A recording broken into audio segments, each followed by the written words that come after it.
حاضرین گرامی، پروفیسر اشتیاق احمد ذلی صاحب کی اس گفتگو کے بعد میں کلیدی خطبے کے لیے ڈاکٹر ظفر الاسلام خان صاحب سے درخواست کروں گا۔ ان کا تعارف استقبالیہ کلمات میں بہت تفصیل سے انہوں نے پیش کر دیا۔ صرف ایک چیز جس کا تذکرہ آنے سے رہ گیا ہے، ڈاکٹر ظفر الاسلام خان صاحب نے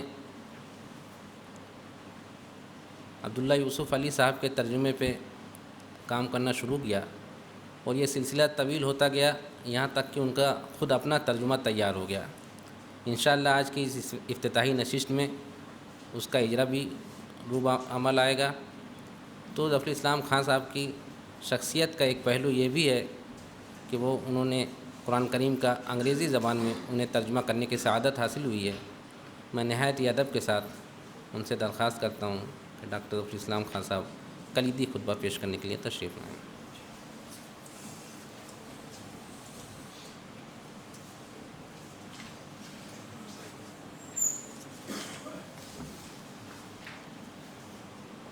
بسم اللہ الرحمن الرحیم، الصلاۃ والسلام علی سیدنا محمد وعلی آلہ وصحبہ ومن تبعہ وعلاہ الی یوم الدین۔ محترم صدر جلسہ و صدر ادارہ پروفیسر اشتیاق احمد ذلی صاحب، سیکریٹری ادارہ جناب پروفیسر عبدالعظیم اصلاحی صاحب، میرے استاد ڈاکٹر شفیق احمد اصلاحی صاحب، پروفیسر سید مسعود احمد صاحب، ڈاکٹر محمد اجمل اصلاحی صاحب اور تمام بزرگ اور ساتھی، یہ میرے لیے بڑی سعادت کی بات ہے کہ آج میں یہاں پر سیمینار کے موضوع یعنی اعجاز قرآن کے اوپر ایک خطبہ پیش کروں۔ حقیقت یہ ہے کہ میں نے کافی کوشش کی کہ میں اس ذمہ داری سے مجھے مکتی مل جائے، لیکن نہیں مل سکی۔ بہرحال جب سے تقریباً 2 ہفتے سے میں نے اور کوئی کام نہیں کیا ہے اس مضمون کو تیار کرنے میں، اور وہ کل جا کے تیار ہوا، اور کچھ کاپیاں بھی میں نے پرنٹ کی ہیں جو شاید آپ کو ملی ہوں گی۔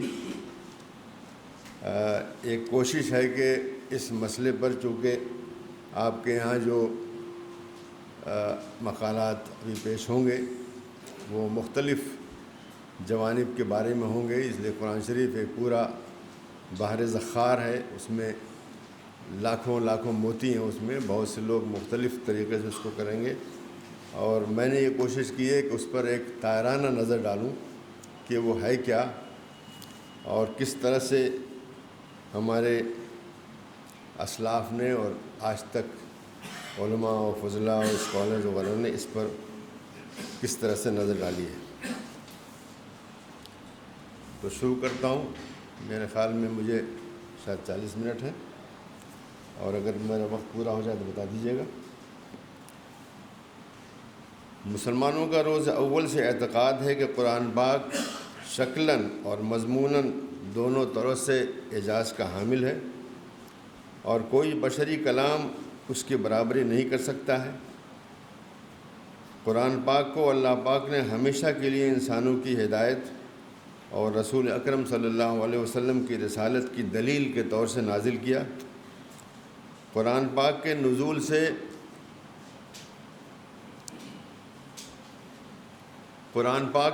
سے 2 باتیں ثابت ہوئیں۔ پہلا یہ کہ وہ کلام اللہ ہے، اور دوسرے یہ کہ محمد صلی اللہ علیہ وسلم اللہ پاک کے سچے رسول اور نبی ہیں۔ رسول پاک سے دوسرے بہت سے معجزے صادر ہوئے، جیسے شق القمر، کنکریوں کا تسبیح پڑھنا، حضور پاک کی انگلیوں سے پانی کا جاری ہونا وغیرہ وغیرہ، لیکن وہ سب وقتی تھے اور ختم ہو گئے، جبکہ قرآن پاک ہمیشہ کے لیے ایک معجزہ ہے اور آخرت تک باقی رہے گا۔ مشرکین قریش نے حضور پاک سے حسی معجزہ مانگا تھا، جیسے ان کا یہ کہنا کہ آپ پر فرشتہ نازل ہو جسے مشرکین دیکھ سکیں۔ اب میں عربی آیتیں نہیں پڑھوں گا ورنہ اور لمبا ہو جائے گا، ورنہ یہ سب اس میں لکھی ہوئی ہیں۔ انہوں نے حضور پاک سے مطالبہ کیا کہ وہ ایسے معجزے لائیں جو دوسرے نبیوں کو ملے تھے۔ انہوں نے معجزوں کا انکار کرتے ہوئے یہ کہا کہ آپ نئے معجزے لے آئیے۔ انہوں نے کہا کہ ایک چشمہ جاری کر دیجئے، مکے کے اندر چشمہ جاری کرنا ہمارے لیے ایک معجزہ ہی ہے۔ انہوں نے کہا کہ پیغمبر کی مدد کے لیے ایک فرشتہ کیوں نہیں نازل کیا جاتا، اس کے لیے خزانہ کیوں نہیں اتارا جاتا، اسے ایک باغ کیوں نہیں دیا جاتا، اور اسی طرح کے اور بہت سی چیزیں میں اس کو چھوڑ دیتا ہوں ورنہ بات لمبی ہو جائے گی۔ تو ہر طرح کے انہوں نے مطالبات کیے،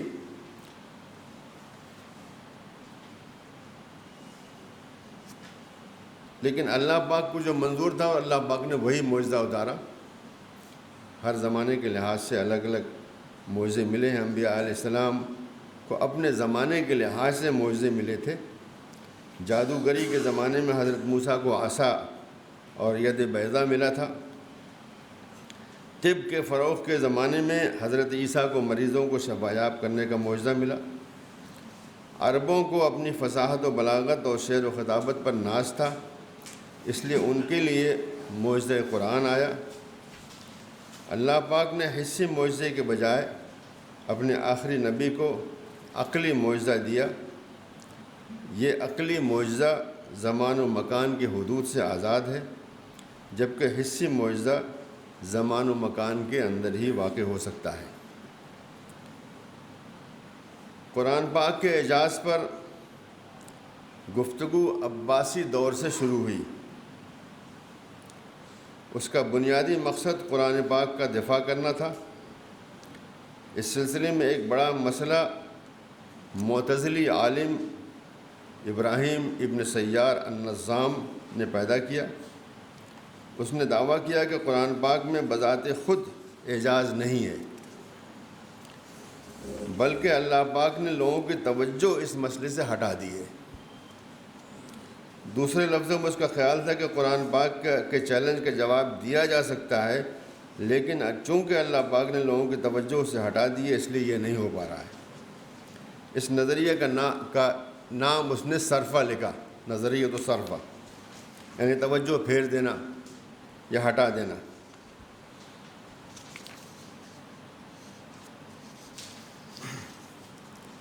اسی زمانے میں زنادقہ نے بھی سر اٹھایا۔ انہوں نے دعویٰ کیا کہ قرآن پاک میں استعمال شدہ بعض کلمات مناسب نہیں ہیں اور قرآن کے بعض فقروں میں بلاغت و فصاحت نہیں ہے۔ دوسرے لفظوں میں کلام پاک معجزہ نہیں ہے۔ اس کے علاوہ اعلیٰ سوسائٹی کے بعض لوگوں کو قرآن پاک کے بعض مبادئ جیسے مساوات و عدل سے پریشانی ہوئی۔ وہ نہیں چاہتے تھے کہ سب لوگ برابر ہوں، اور اس وجہ سے انہوں نے قرآن پاک کے بارے میں تشکیک شروع کی۔ یہی وجہ ہے کہ اس زمانے سے یعنی تقریباً دوسری صدی ہجری کے خاتمے سے قرآن پاک کے اعجاز کے بارے میں علماء نے کثرت سے لکھنا شروع کیا۔ بعض نے اپنی کتابوں میں اس مسئلے سے تعرض کیا اور بعض نے الگ سے کتابیں تصنیف کیں، اور یہ سلسلہ اب بھی جاری ہے۔ قرآن پاک میں لفظ معجزہ یا اعجاز کا استعمال نہیں ہوا ہے۔ یہ اصطلاحیں بعد کے علماء نے وضع کی ہیں۔ اسلام کے آنے کے بعد شروع کی 2 صدیوں میں مسلمانوں نے قرآن پاک میں اعجاز کی طرف توجہ نہیں دی۔ ایک اسکالر نے اس کی وجہ یہ بتائی ہے کہ نمبر 1، اس وقت تک اسلامی عقل بہت باریک مسائل کے بارے میں سوچنے کی عادی نہیں ہوئی تھی۔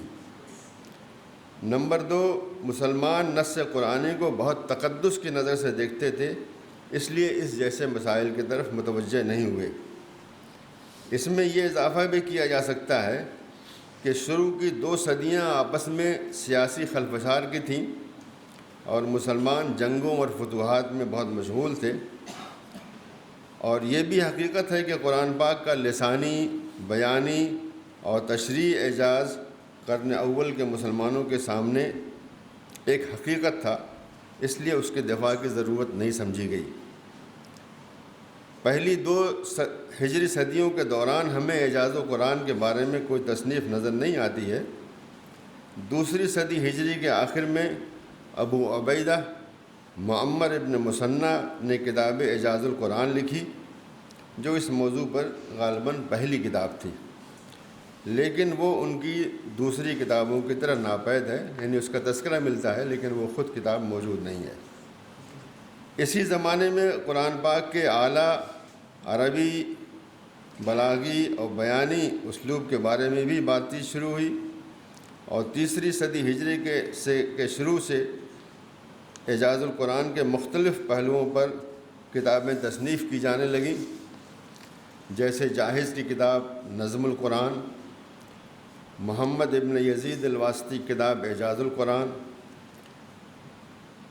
عبداللہ ابن ابی داود السجستانی کی کتاب نظم القرآن، ابو زید البلخی کی کتاب نظم القرآن، احمد ابن علی ابن الاخشید کی کتاب نظم القرآن، ابو الحسن علی ابن عیسیٰ الرمانی کی کتاب النکت فی الاعجاز القرآنی،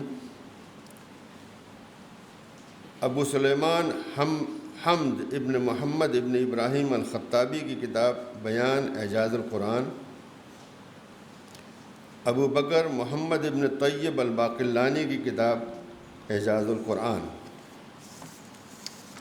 اور اس طرح کے اور بھی ان کو میں چھوڑتا ہوں، بہت سی اس کے بعد سے شروع ہو گئے، تیسری صدی کے شروعات سے، اور بھی یہ سلسلہ مستقل جاری ہے۔ ان کا میں تذکرہ چھوڑتا ہوں۔ بہت ہی سیوطی نے بھی تقریباً 2 کتابیں اس موضوع پر لکھیں۔ عصر حاضر میں مصر کے مفتی محمد عبدہ نے اپنے رسالۃ التوحید میں اعجاز القرآن پر روشنی ڈالی۔ اسی موضوع پر لکھی گئی کتابوں میں مصطفیٰ صادق الرافعی کی کتاب اعجاز القرآن والبلاغہ النبویہ بھی شامل ہے، جس میں انہوں نے کہا ہے کہ اتنی صدیوں کے گزرنے کے باوجود قرآن کا چیلنج آج بھی قائم ہے۔ عبد المتعال السعیدی جو ازہر کے عالم تھے، انہوں نے النظم الفنی فی القرآن لکھی اور قرآنی آیات کے ایک دوسرے سے مرتبط ہونے پر زور دیا۔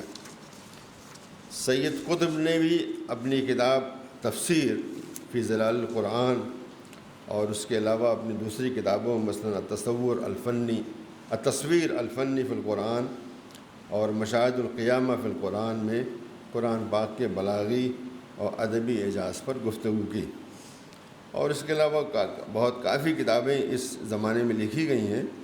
اس کا ذکر میں چھوڑ دیتا ہوں، اس میں لکھی ہوئی ہیں، چونکہ یہ مسئلہ اس وقت آج بھی قائم ہے، بلکہ جیسے کہ پہلے مشرکین اور بعد میں زنادقہ وغیرہ نے بات کی تھی، آج بھی یہ بات چلتی رہتی ہے، بلکہ خود مسلمانوں میں سے بعض لوگ جنہیں یعنی مرتد کہنا چاہیے، ان لوگوں نے بھی اس طرح کی باتیں اٹھائی ہیں، خاص طریقے سے وہ لوگ جو کہ مغربی ممالک میں رہتے ہیں، وہاں سے اس قسم کی باتیں اٹھاتے رہتے ہیں کہ قرآن میں بلاغت نہیں ہے، قرآن میں اعجاز نہیں ہے۔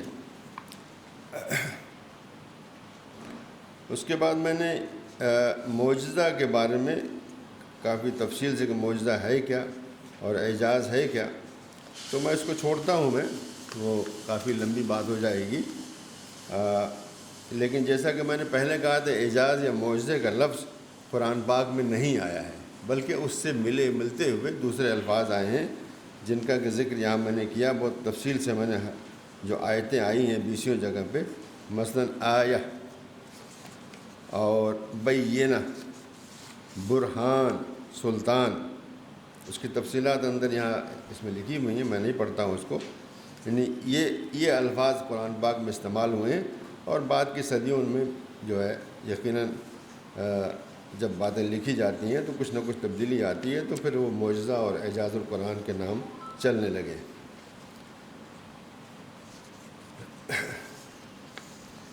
معجزے کی شرائط، اعجاز اور معجزے میں فرق، اعجاز اور کرامت میں فرق، معجزہ اور جادو میں فرق، قرآنی اعجاز کن پہلوؤں میں ہے، علماء نے قرآنی اعجاز کے جن پہلوؤں کی طرف اشارہ کیا ہے ان کو مندرجہ ذیل وجوہ میں بیان کیا جا سکتا ہے، اس لیے کہ وہ پورا، جیسے میں نے عرض کیا، قرآن پاک ایک بحر ذخار ہے، اس میں آپ جو چیز تلاش کریں گے تقریباً کسی نہ کسی صورت میں ملے گی آپ کو۔ تو جو علماء نے جو چیزیں تلاش کی ہیں اس میں ان کو اعجاز کی جو شکلیں ملی ہیں وہ ہیں لسانی، ادبی، بیانی، بلاغی، نظمی، لفظی، دلالی یعنی دلالت سے، عقیدی، اعتقادی، تعبدی، تشریعی، تاریخی، تربوی یعنی تعلیمی، نفسی یعنی نفسیاتی، اقتصادی، اداری یعنی ایڈمنسٹریٹو، تنبوی یعنی پیشین گوئی، علمی یعنی سائنسی، طبی، فلکی، موسیقی، عددی اور اجتماعی وغیرہ قسم کی یعنی دلیلیں ملی ہیں کہ قرآن پاک میں اعجاز ہے، اور یہ اعجاز کا یہ چیلنج انسان اور جنات سب کے لیے ہے، صرف انسانوں کے لیے نہیں ہے۔ علماء کی رائے ہے کہ قرآن پاک کا اعجاز اپنی تمام صورتوں میں آج بھی قائم ہے۔ اس بات کو مصطفیٰ صادق الرافعی نے یوں بیان کیا ہے، کتاب کا میں نے ابھی ذکر کیا ہے، قرآن پاک واحد کتاب ہے جو معجزہ ہے، اس میں مذکور حقائق معجزہ ہیں، اس میں ایسی کوئی چیز نہیں ہے جو انسانی فطرت سے ٹکرائے، اس لیے یہ اس وقت تک باقی رہے گا جب تک انسان اور دنیا باقی ہیں۔ کچھ متأخرین کا خیال ہے کہ اعجاز قرآنی صرف اعجاز بیانی ہے۔ معروف مصری محقق محمد شاکر نے یہ رائے دی ہے کہ اعجاز قرآن میں الفاظ کی ترتیب، بیان اور ان تمام خصوصیات کے استعمال میں ہے جو عربوں کے کلام میں نظم و بیان کے نام سے جانی جاتی ہے۔ یہ ان کی رائے ہے، میں نے صرف اسے ذکر کر دیا کہ مختلف قسم کی جو رائے آئی ہیں وہ سب میں نے یہاں جمع کرنے کی کوشش کی ہے، لیکن ہمارا خیال ہے کہ قرآنی اعجاز سے بیان و بلاغت میں نہیں ہے، بلکہ کیونکہ اس میں ایسی بہت سی باتیں ہیں جو اس کے نازل ہونے کے وقت عربوں کو معلوم نہیں تھیں یا جن کا انکشاف بعد میں ہوا، تو یہ صرف بلاغت نہیں ہو سکتی بلکہ یہ غیب کو بتانے کی بات بھی ہے اور مستقبل کی پیشگوئی بھی ہے۔ قرآن پاک اپنی جگہ دائمی معجزہ ہے اور ہدایت کی کتاب بھی، جبکہ حضور پاک سے پہلے آنے والے انبیاء کے معجزات وقتی ہوتے تھے۔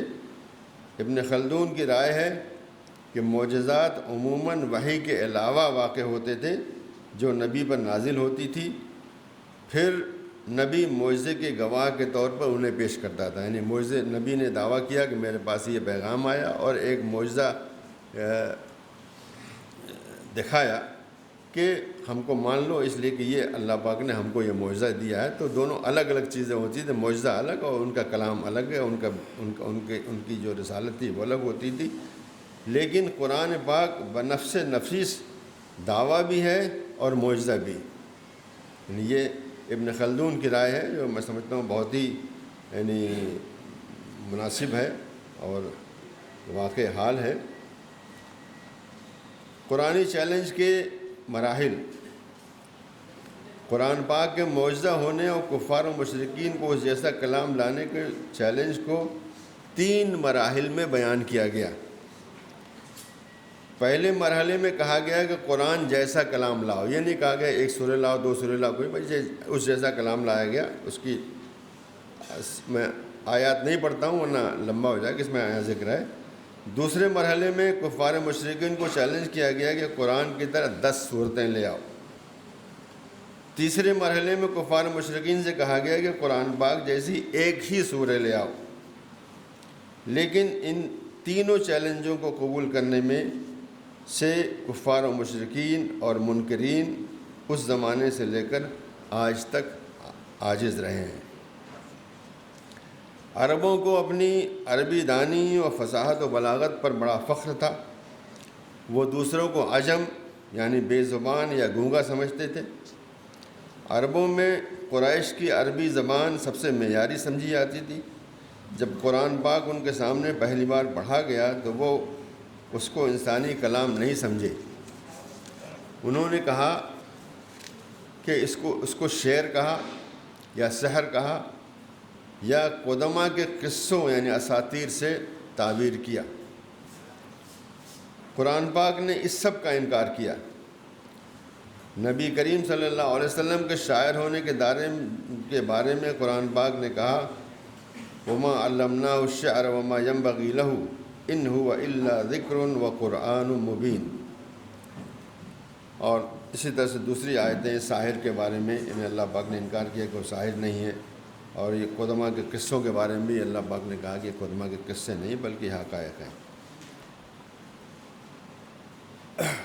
عربوں کا شروع سے رد عمل قرآنی اعجاز کا انکار کرتے ہوئے تلوار کے ذریعے آخر تک اس کے مخالفت کرنا تھا، یعنی بجائے سے اس کا جواب دیتے انہوں نے تلوار اٹھائی، اور یقیناً تلوار وہی اٹھاتا ہے یا فورس وہی استعمال کرتا ہے جو کہ منطقی طور سے کسی چیز کو غلط ثابت کرنے سے معذور ہو۔ قریشی سردار الولید ابن المغیرہ قرآن پاک کے بارے میں کہتے ہیں، اس وقت جب پیش کیا گیا، میں صرف عربی ترجمہ پڑھتا ہوں، خدا کی قسم تم میں سے کوئی نہیں جو شعر کو، رجز کو، قصیدے کو اور جنات کے شعروں کو مجھ سے زیادہ جانتا ہو۔ خدا کی قسم یہ جو کہتا ہے وہ ان چیزوں میں سے نہیں ہے۔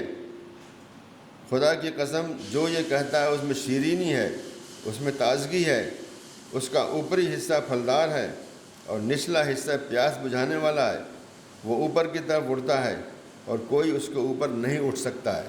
عربی میں بلاغت میں انہوں نے اپنی طریقے سے کہا کہ یہ اپنی جگہ پہ خود ایک ایسا کلام ہے جیسا کہ کلام ہم نے کبھی سنا نہیں۔ قرآن پاک کہ جو اعجاز ہیں ان کی بہت سی قسمیں ہیں، جیسے میں نے ابھی عرض کیا تھا، بیانی ہے اور پیشین گوئیاں ہیں وغیرہ، بہت سی چیزیں ہیں جو کہ علماء نے جن کی طرف اشارہ کیا ہے۔ بعض علماء کا کہنا ہے کہ قرآنی اعجاز بیانی ہے، یعنی قرآن پاک اپنے معانی اور پیغام کو اتنے واضح اور بلیغ انداز میں پیش کرتا ہے جو انس و جن کے بس میں نہیں ہے۔ یہی وہ اعجاز ہے جو حضور پاک کے معاصر کفار و مشرکین کے لیے چیلنج تھا۔ الفاظ، جملے اور ترکیبیں سب وہی تھیں جن کو عرب جانتے تھے، لیکن ان کو قرآن میں جس طریقے سے جوڑا گیا تھا وہ فصاحت و بلاغت کا نمونہ بن گئی تھی، وہ انسان کے بس میں نہیں تھا۔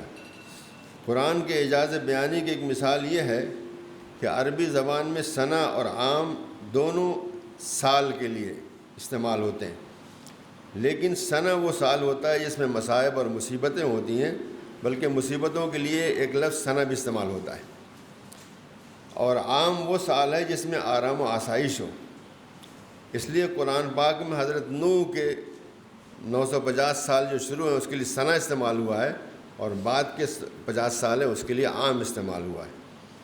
اور اسی طرح سے جب فرعون مصر نے پوچھا تھا اپنے خواب دیکھنے کے بارے میں، تو ان کو جو جواب دیا تھا حضرت یوسف نے، اس میں شروع کے سال جس میں کہ وہ پریشانیاں ہوں گی اس کے لیے سنہ استعمال کیا، اور بعد کے سال جس میں کہ آسانیاں ہوں گی اس کے لیے عام استعمال کیا ہے۔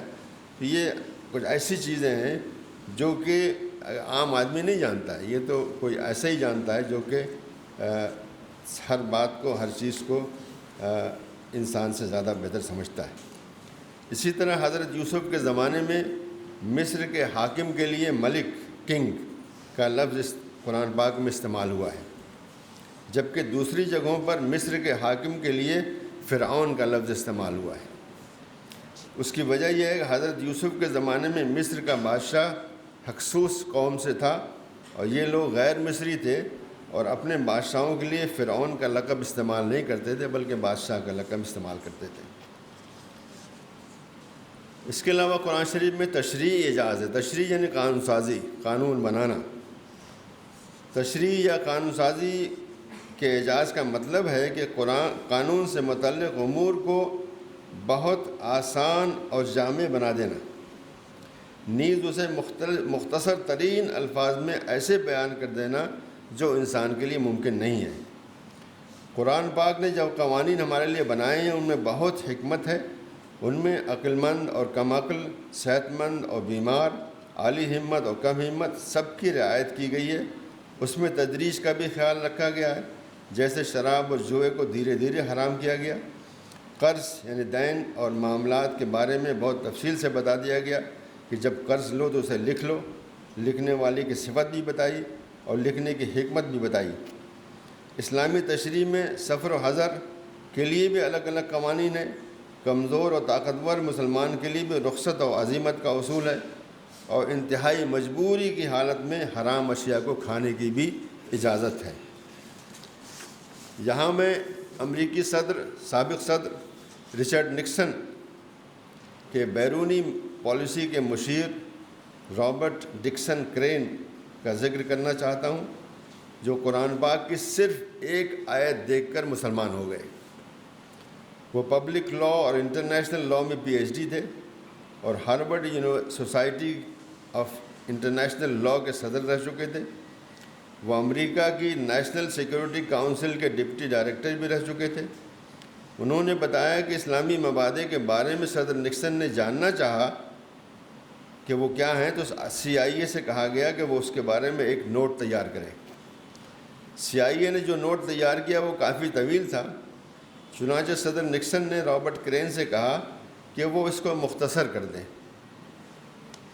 رابرٹ کرین نے یہ کام کر دیا، لیکن جو معلومات اس نوٹ کے ذریعے ان کے علم میں آئیں اس نے ان کو مجبور کیا کہ اسلام کے بارے میں مزید معلومات حاصل کریں، اور بالآخر 1981 میں وہ مسلمان ہو گئے۔ ان کا کہنا تھا کہ جو کچھ قانون انہوں نے ہارورڈ اسکول آف لاء میں پڑھا تھا وہ سب انہوں نے قرآن پاک میں پایا، لیکن قرآن پاک میں ایک بنیادی اصول عدل و انصاف یعنی جسٹس کا ہے، جس کا ذکر قرآن میں بار بار ہوتا ہے، لیکن جو قانون انہوں نے ہارورڈ لاء اسکول میں پڑھا تھا وہاں یہ تصور نہیں تھا۔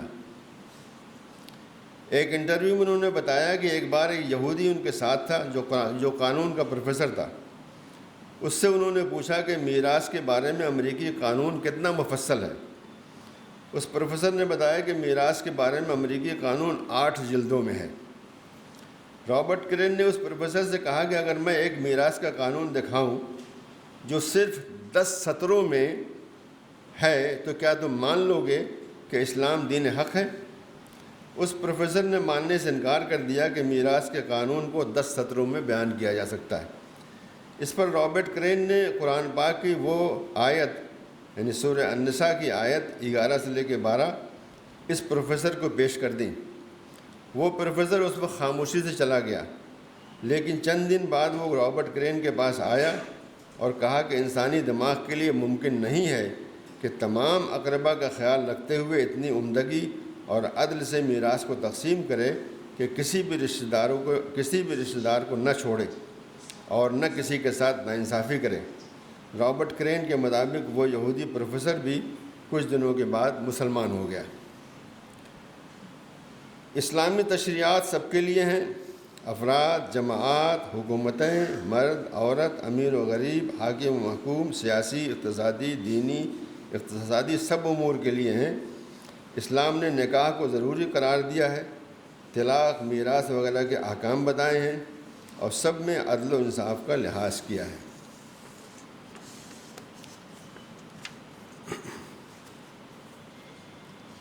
اور کافی چھوڑ دیتا ہوں، میں خیال وقت پھر ہمارے پاس نہیں رہ جائے گا۔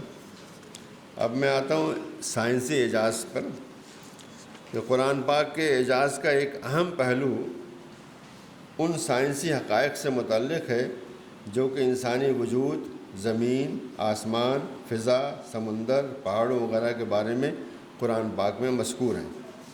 یہ حقائق قدیم انسان کو تو کیا، رسول اکرم صلی اللہ علیہ وسلم کے معاصر لوگوں کو بھی نہیں معلوم تھے۔ ان کا ادراک پچھلی 2-3 صدیوں سے تاریخی ترقی اور نت نئے آلات کے ایجاد کی وجہ سے ہونا شروع ہوا ہے، لیکن سائنسی حقائق کی بہت سی باتیں قرآن پاک نے 15 صدیوں پہلے بتا دی تھیں، اور یہ پیشن گوئی بھی کر دی تھی کہ اللہ پاک انسان کو کائنات میں اور خود اپنے بارے میں اپنی نشانیاں دکھائیں گے، اور اس کو معلوم ہو جائے گا کہ قرآن برحق ہے۔ سنوریہم آیاتنا فی الآفاق وفی انفسہم حتی یتبین لہم انہ الحق۔ قرآن پاک کے اعجاز کا یہ پرانا پہلو اتنا واضح نہیں تھا، لیکن پچھلی چند صدیوں سے کہ انقلابی سائنسی انقلاب کی وجہ سے انسان خود اپنے اندر دنیا میں اور کائنات میں اللہ پاک کی نشانیاں دیکھتا ہے، اس کی بہت تفاصیل لوگوں نے کتابوں، مضامین اور ویڈیوز میں بیان کی ہیں۔ خود میں نے اپنے ترجمہ قرآن میں قرآن پاک کے تعارف کے ضمن میں 20 ایسی سائنسی حقیقتوں کا ذکر کیا ہے جو انسان کو چند صدیوں پہلے معلوم نہیں تھی۔ اس فہرست میں سینکڑوں اضافی کیا جا سکتے ہیں، اور یقینی طور پر آنے والی صدیوں میں جب انسان خود اپنے بارے میں، دنیا اور کائنات کے بارے میں مزید اور مزید جانے گا تو یہ حقیقت اس کے سامنے اور واضح ہو جائے گی کہ یہ پوری کائنات اللہ پاک کے محکم قوانین کے تحت چل رہی ہے۔ اگر یہ قوانین نہ ہوتے تو اس سارے نظم و ضبط کی جگہ جو کائنات کو اتنے منظم طریقے سے چلانے کا سبب ہے، لاقانونیت اور افراتفری ہوتی، جس کے ہوتے ہوئے کوئی معنی خیز زندگی زمین پر نہیں وجود میں آتی۔ مسلمانوں کا ایمان ہے کہ چونکہ اللہ پاک پوری کائنات کا خالق ہے اور قرآن پاک اسی کا کلام ہے، اس لیے قرآن میں بیان کردہ وہ باتیں سائنسی حقائق کے خلاف نہیں ہو سکتی ہیں۔ قرآن پاک سائنس کی کتاب نہیں ہے، لیکن وہ علم حاصل کرنے کی دعوت دیتا ہے۔ وہ انسان کو دعوت دیتا ہے کہ اللہ پاک کی کائنات کو دیکھے، اس پر غور کرے۔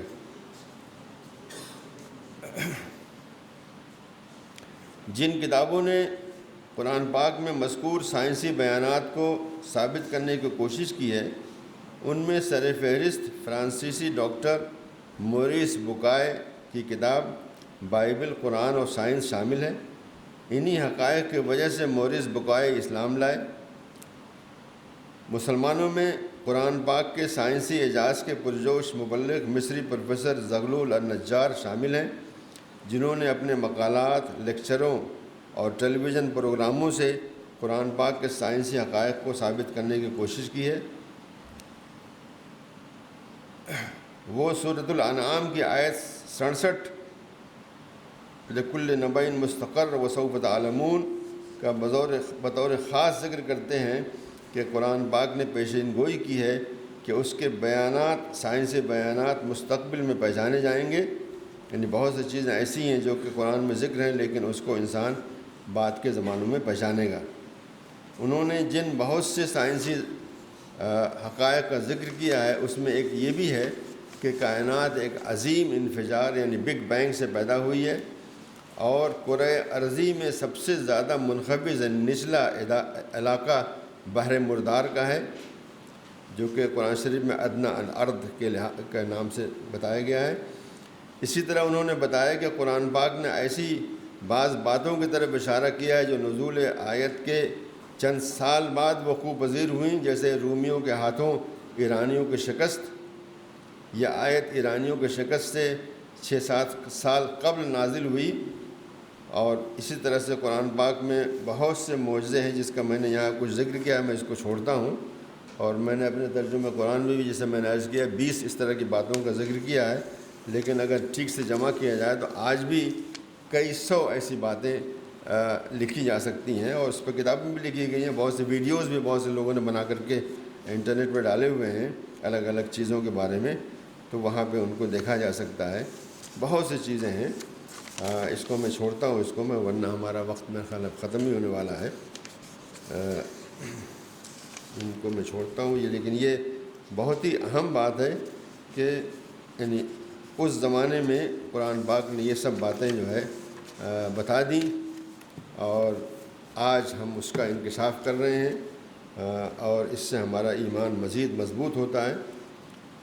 لیکن اس کے ساتھ یہ بھی ایک مسئلہ ہے کہ بعض ہمارے علماء اور اسکالر ایسے ہیں جنہوں نے کہ سائنسی اعجاز کا انکار کیا ہے۔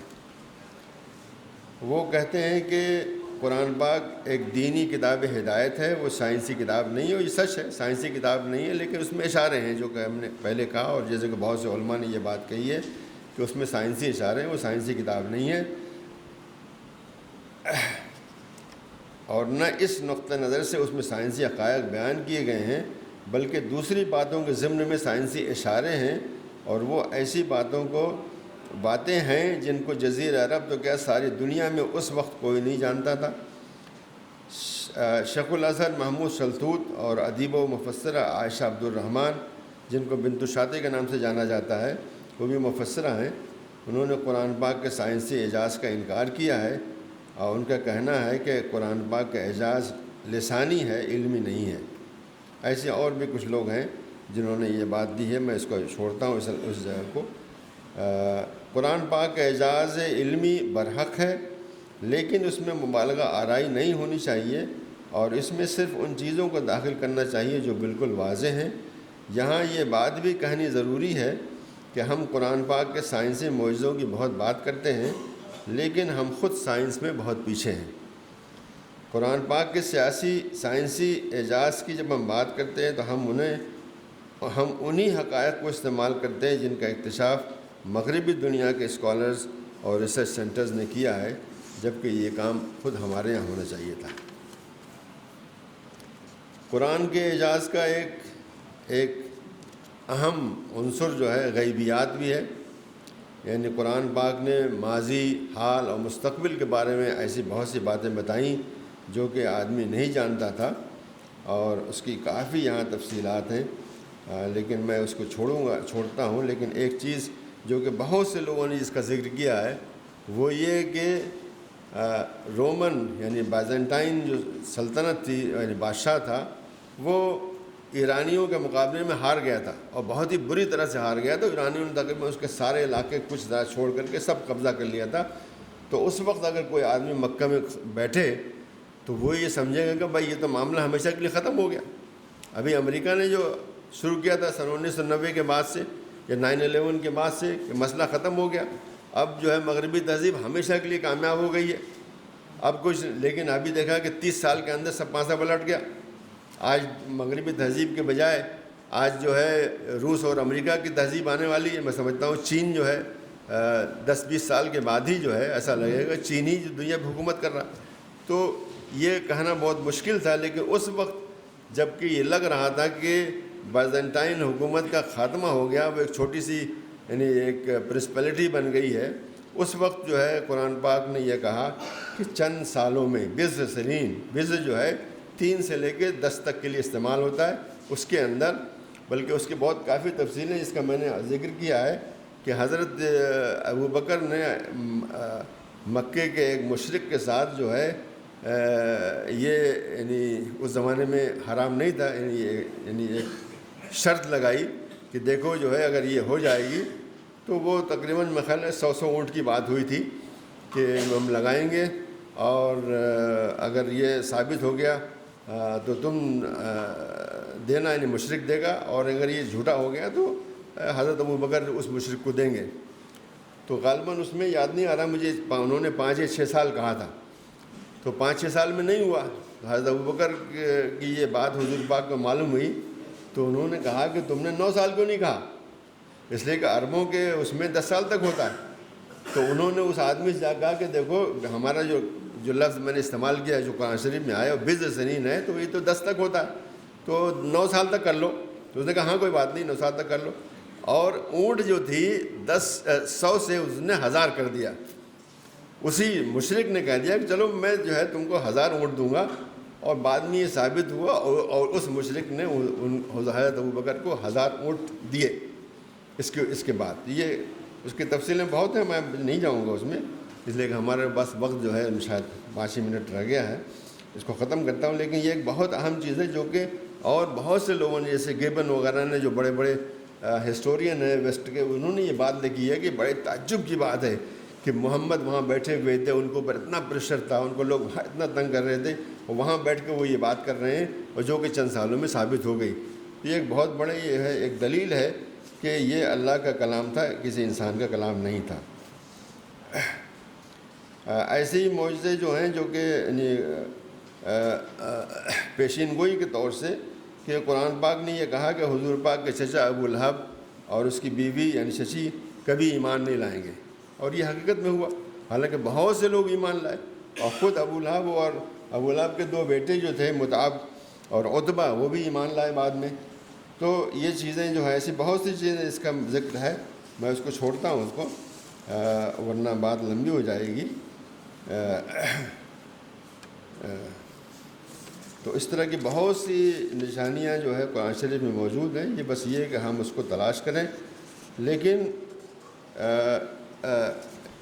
اصل بات یہ ہے کہ ان میں نہ گم ہو جائیں بس، اس لیے کتاب ہدایت ہے قرآن شریف، اس کو اپنی زندگیوں پر، اپنے بزنس میں، اپنی سوسائٹی میں، اپنی حکومت میں، جہاں پہ بھی ہم وہاں پہ ہم اختیار رکھتے ہیں اس میں نافذ کرنا، یہ اس کے لیے آیا ہے، اس لیے نہیں آیا ہے کہ ہم اشش کریں کہ صاحب اس میں یہ آیا، اس میں یہ ہے۔ جیسے آج کل لوگ جو ہے اشش کرتے ہیں کہ اتنی اچھی تلاوت عبد الباسط نے یہ کر دی اور فلاں نے یہ کر دی، بھئی اصل چیز اس کے لیے تھوڑی آیا ہے، اصل آیا ہے کہ اس میں جو احکام ہیں اس پر عمل کریں ہم، اور اس پہ ہم عمل نہیں کرتے ہیں۔ تو ایسی بہت سی چیزیں ہیں جو کہ ہم نے یہاں ذکر کی ہے، لیکن میں اس کو چھوڑ دیتا ہوں اس لیے کہ پھر وہ بات بنے گی نہیں، وقت ختم ہو جائے گا۔ قرآن پاک آج بھی تر و تازہ ہے، یہ ایک بہت ہی اہم بات ہے، عام طریقے سے ہم اس کو سوچتے نہیں ہیں۔ قرآن پاک کے معجزے کا ایک پہلو یہ بھی ہے کہ 15 صدیوں کے گزرنے کے بعد بھی اس کا کلام آج بھی تر و تازہ ہے، بار بار اس کو دہرانے سے وہ باسی نہیں ہوتا ہے۔ مسلمان ساری زندگی روز اس کی چھوٹی صورتیں اور بالخصوص سورہ فاتحہ کو دن میں بار بار دہراتے ہیں، لیکن کبھی اکتاتے نہیں ہیں، اور نہ ہی یہ کلام ان کو باسی لگتا ہے۔ جبکہ کوئی انسانی کلام ہو، کوئی انسانی کلام ہوتا تو انسان چند بار دہرانے کے بعد ہی اس سے اکتا جاتا ہے۔ ایک مستشرق لیون نے لکھا ہے کہ قرآن پاک کے جلال و عظمت کے لیے یہ کافی ہے کہ 14 صدیوں کے گزرنے کے بعد بھی اس کے اسلوب میں کوئی تخفیف نہیں ہوئی ہے، بلکہ آج بھی وہ تر و تازہ ہے جیسے کہ ابھی کل ہی وجود میں آیا ہو۔ قرآن پاک کے معجزہ ہونے کی ایک دلیل یہ بھی ہے کہ اللہ کا یہ کلام انسانی کلام سے ہمیشہ الگ نظر آتا ہے۔ اگر آپ اسے انسانی کلام کے بیچ میں کہیں نقل کر دیں یا ڈال دیں تو وہ ایک دم الگ نظر آئے گا۔ جس کو آدمی کو عربی اچھی طرح آتی وہ جان سکتا ہے کہ ایک دم فوراً ہی نظر آتا ہے کہ یہ دوسری چیز ہے جو شروع ہو گئی، چاہے بین قوسین لکھا ہو نہ لکھا ہو۔ تو یہ بھی ایک معجزہ ہے کہ وہ الفاظ جو بھی استعمال ہو گئے ہیں وہ معجزہ ہیں، اور ان کو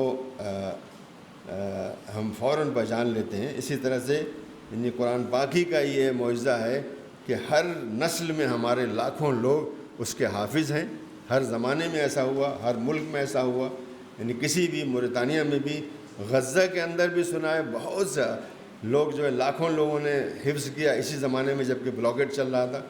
تو یہ قرآن پاک کا اعجاز ہے۔ اسی طرح سے قرآن پاک کا اعجاز لسانی بھی ہے، زبان کا، یعنی یہ کہ اس کی وجہ سے نہ صرف یہ کہ وہ قرآن پاک عربی زبان کا اعلیٰ ترین کلام ہے، بلکہ اس کی وجہ سے قرآن پاک جس زبان میں نازل ہوا یعنی عربی، وہ وہیں پہ رک گئی۔ ساری زبانیں جو ہیں، اردو زبان کی کتاب بھی آپ 100 سال پہلے کے پڑھیے گا تو لگے گا یہ عجیب و غریب زبان ہے، لیکن آرامی زبان ہے، سریانی زبان ہے، سب کی سب ختم ہو گئی۔ عبرانی کو یہودیوں نے زندہ کیا، لیکن آج کی عبرانی وہ نہیں ہے جو کہ اس زمانے میں چلتی تھی، کوئی ایک ہی زبان ہے، لیکن عربی زبان ہے جو کہ رکی ہوئی ہے۔ وہ زبان جو کہ قرآن شریف میں ہوتی ہے وہ تقریباً وہی زبان ہے جو کہ آج بھی پڑھے لکھے لوگ استعمال کرتے ہیں اور لکھتے ہیں اس کو۔ تو یہ اس کا قرآن پاک کا معجزہ ہے۔ اگر یہ عربی زبان باقی نہیں رہتی تو ہم یہ نہیں کہہ سکتے تھے کہ یہ معجزہ ہے، اس لیے کہ آج بھی ہم اسی زبان کو استعمال کرتے ہیں، اور اتنی عربی زبان بڑھی ہے، اتنی اس میں وسعت پیدا ہوئی ہے، اس کے باوجود بھی اس کے اصل وہی ہے جو کہ قرآن شریف میں ہے۔ تو یہ بہت بڑی بات ہے۔ اسی طرح سے ایک اور مسئلہ اٹھایا گیا تھا، اور بہرحال وہ موجود ہے کہ ایک صاحب امریکہ میں پروفیسر تھے ڈاکٹر رشاد خلیفہ، انہوں نے کہا کہ قرآن پاک میں عددی اعجاز ہے، ارقام کی بات ہے، اور ان کا کہنا تھا کہ 19 نمبر ایک جادو کا نمبر ہے جو کہ ہر جگہ قرآن شریف میں فٹ ہوتا ہے، اور اسی وجہ سے قرآن پاک کی تحریف نہیں ہو سکتی ہے۔ بہرحال یہ نظریہ تھا، لیکن اس پہ جو ہے کئی کتابیں بھی انہوں نے اس پہ لکھی، لیکن اس کو قبول عام نہیں ملا ہے۔ قرآن پاک کا یہ اعجاز کا یہ ایک مختصر جائزہ تھا۔ حقیقت یہ ہے کہ ایک مختصر سے مضمون میں اس عظیم موضوع کا حق ادا نہیں ہو سکتا۔ مجھے امید ہے کہ اس سیمینار میں مختلف زاویوں سے اعجاز قرآن پر بحث کر کے اس کا ایک حد تک حق ادا ہو جائے گا انشاءاللہ۔ والسلام علیکم ورحمۃ اللہ۔